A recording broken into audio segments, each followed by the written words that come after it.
fan of 2-hour sprints. Huge fan, right? Big fan, biggest fan ever.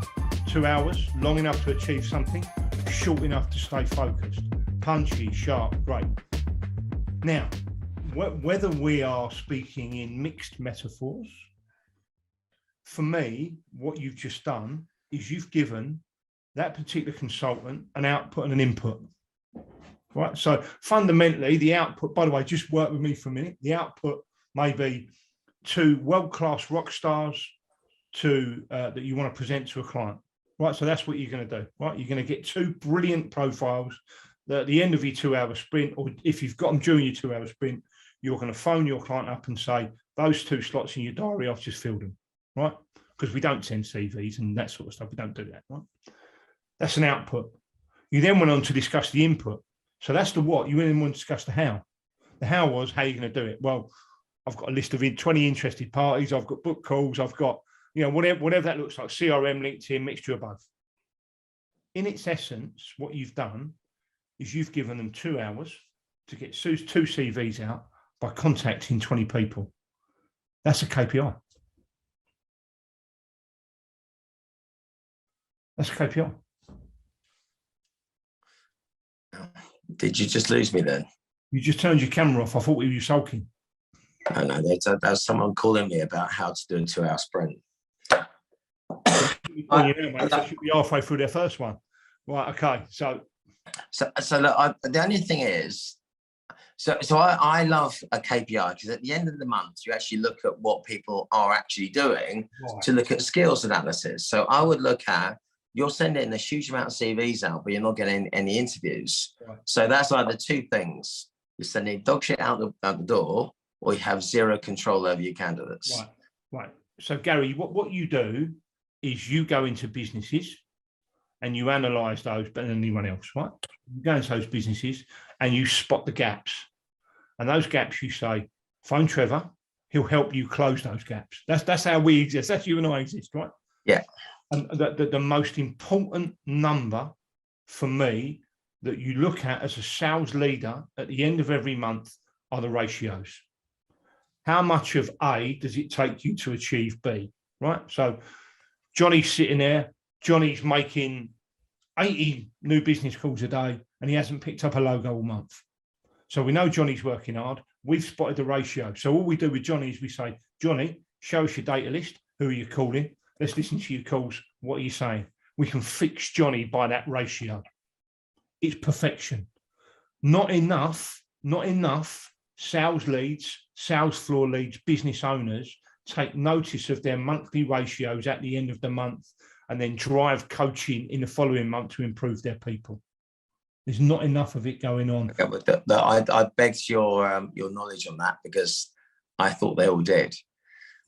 We've just done a massive, so I set up on top of 30, sitting alongside the CEOs of 30 odd businesses, sit on top of my ego, right? So we've been talking about baseline a lot recently. Yep. So over the last 12 or 16 weeks, whatever will give you a decent and a very realistic average, how many age jobs per person, how many CVs to those jobs, what's the average value of a customer?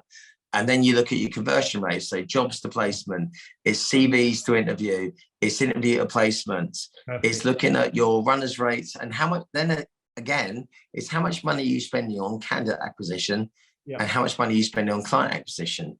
So if we start now to think more creatively as to say, we've got so many jobs on, we haven't got enough candidates for, if we were to spend some more money in our business, you go then back to look at your KPI to say, so we've just spent another $5,000 a month across the business. We've got 10 recruiters.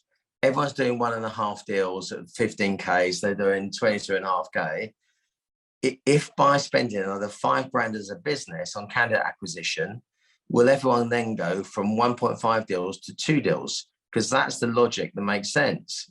But then we look at the people who just take our investments and they say, thank you very much. You just make my job easier to do 1.5 deals. And they don't improve.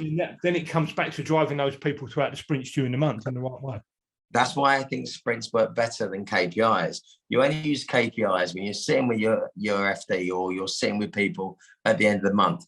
It's the killer drivers, 2 hours, 2 hours.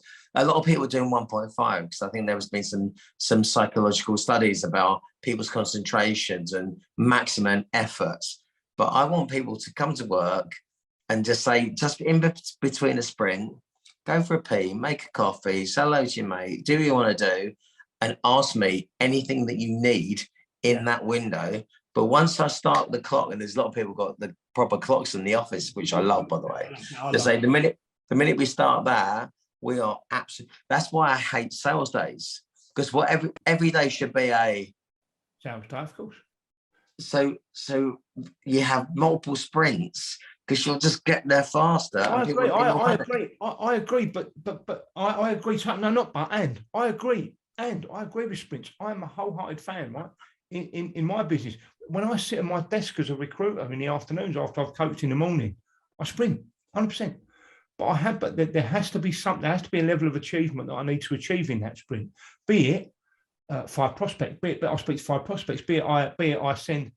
I don't know. Be it I'm on a marketing sprint. I'm on a digital sprint. Be it I send out 50 really decent pieces of individual content to prospects in my marketplace.